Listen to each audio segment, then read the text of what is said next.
민주당 이야기입니다. 지금 민주당과 국민의당이 서로 이제 호남을 적통을 두고 싸우고 있습니다. 싸우고 있는데 언론의 눈에는 두 당밖에 안 보이죠. 지금 그렇죠. 우리 당은 탄핵을 당했던 그 당이라고 해서 언론의 눈에는 두 당밖에 안 보이는데 사실 민주당과 국민의당은 보면 자유한국당과 바른정당하고 비슷합니다.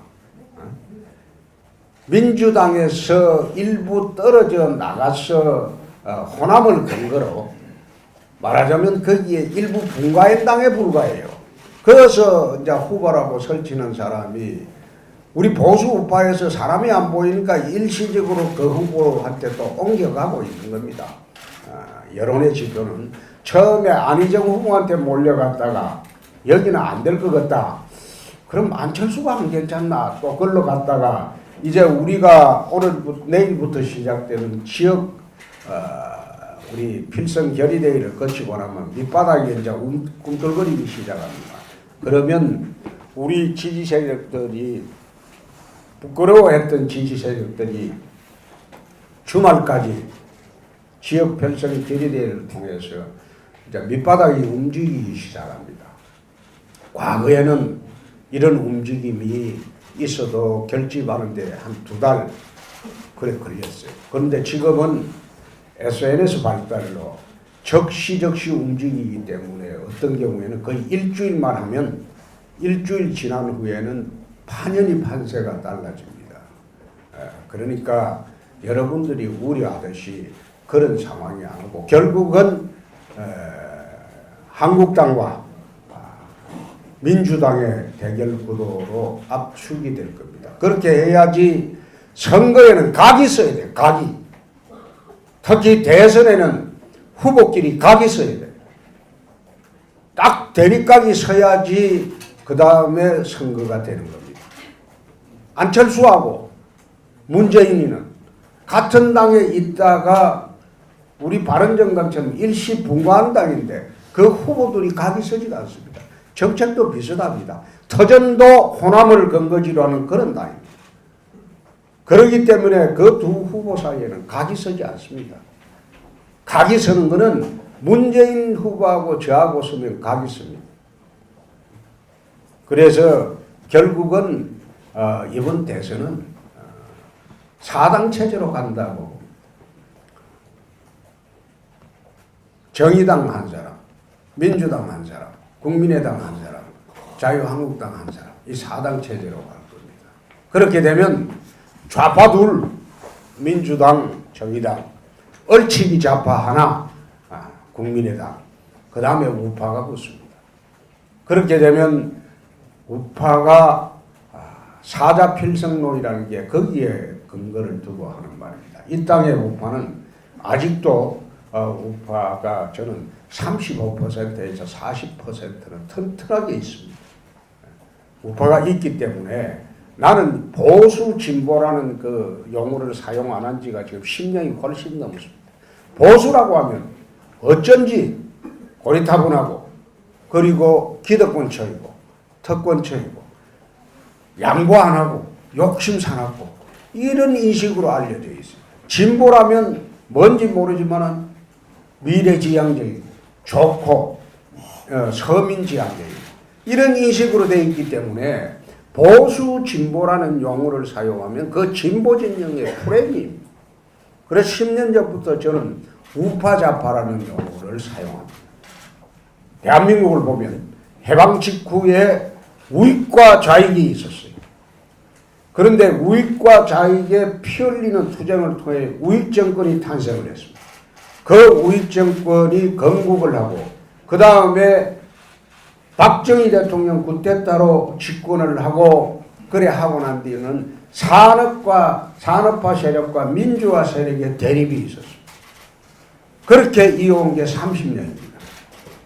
그 다음에 노무현 정부 들어서면서 좌파와 우파가 또 이제 대립을 하기 시작합니다. 그게 15년입니다. 대한민국 지금 건국 70년을 둘러보면 70년을 둘러보면 좌익과 우익, 좌파와 우파가 최근에 와서 대립하기 시작했고 산업화와 민주화입니다. 우리 자유한국당은 우익 정권으로 인해서 나라를 건국했고 산업화 세력의 주축이 되면서 이 땅에 가난을 몰아냈고 이제 부자 나라 되어가고 그 다음에 YS가 집권하고 난 뒤에 이 땅에 민주화를 이루었던 그런 세력입니다. 일시적으로 2002년도 노무현 정권이 탄생을 해서 좌파의 정권이 넘어갔지만 그 5년 이후에 다시 10년 우파의 정권이 지속이 됐습니다. 좌파가 집권할 때 어떻게 했느냐? 국민들은 이 문재인 정권의 실체를 앞으로 자기들은 적폐청산하고 나라를 새로 세우겠다 이랬는데 노무현 정권 4년 동안 이 나라는 적폐가 그리 심했습니다. 그 적폐를 우리는 청산하지 못하고 넘어오긴 했습니다만 노무현 정권을 자세히 보면 안희정 뇌물로 출발을 해서 박연차 뇌물로 끝난 정권입니다. 뇌물공화국입니다. 안희정 뇌물 바닥으로 출발을 해서 마지막에 박연차 뇌물로 대통령이 극단적인 선택을 하는 그런 정권입니다. 지금 문재인 후보가 자기 정권을 만들겠다는 것은 뇌물 정권 2기를 만들겠다는 것에 불과합니다. 문재인 후보가 지금 가장 야당하고 욕하고 있는 데가 어디입니까? 우병우입니다. 그리고 김기춘입니다. 김기춘, 우병우가 박근혜를 몰락시켰다. 그래서 이 사람들이 죄인이다. 구속하라. 이런 식으로 쭉 주장을 해왔죠. 그런데 노무현 대통령 시절에 우병우 역할을 한 게 문재인입니다. 김기춘 역할을 한 게 문재인입니다. 이 정부에는 민정수석 대통령 비서실장이 두 사람이 있었지만 노무현 정권 때는 문재인이 혼자 민정수석하고 그 다음에 비서실장을 했습니다. 문재인 후보는 10년 전에 노무현 정권의 김기춘, 우병우였습니다. 그럼 자기들은 김기춘, 우병우를 비난할 자격이 전혀 없습니다. 그런 사람이 대통령을, 자기가 모시던 대통령을 죽음에 이르게 한 사람. 아무런 정치적, 도의적 책임감도 없이 또 나중에 조사해보면 법적 책임이 있을지도 모르는 그런 사람이 지금 나와서 대통령 되겠다는 겁니다. 이거 국민들 모릅니다.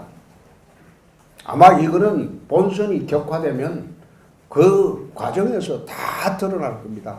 바다 이야기, 그 돈 46조 상품권 그 무효한 게 돈이 어디로 갔느냐. 에? 그때 바다 이야기 당시에 농어촌에 농부 어부들도 얼마나 많이 자살을 했습니까? 바다 이야기 그 도박 공화국에 빠져가지고. 근데 그 사건도 진상이 밝혀지지 않고 그때 수십조 원의 돈이 어디로 갔는지 아직 조사가 되지 않았습니다.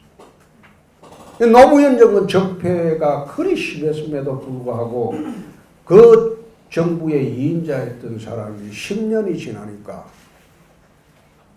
대통령 하겠다고 합니다. 그래서 이런 것은 본선 과정에서 다 밝혀지리라고 합니다. 우리가 지금 해야 될 것은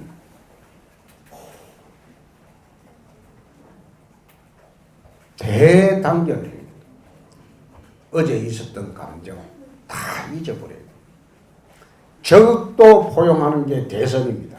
적도 포용하는 게 대선인데 하물며 같은 동지를 서로 손가락질 해서는 안 됩니다. 그래서 우파 대결집으로 선거를 치르게 되면 이 선거 우리가 이깁니다. 이깁니다. 이 정부는 새로 들어설 정부는 박근혜 정부 2기가 아닙니다. 2기가 아니고 홍준표 정권이 될 수밖에 없습니다. 아까 이야기했지 않습니까? 한나라당의 이명박, 새누리당의 박근혜라면 이제 자유한국당의 홍준표 정권이 탄생을 한다. 그래서 전혀 새로운 형태의 정책도 틀리고 생각도 틀리고 그리고 주의 참모도 틀린 전혀 새로운 정권이 여러분의 손으로 만들어야 됩니다. 좌절해서는 안 돼요.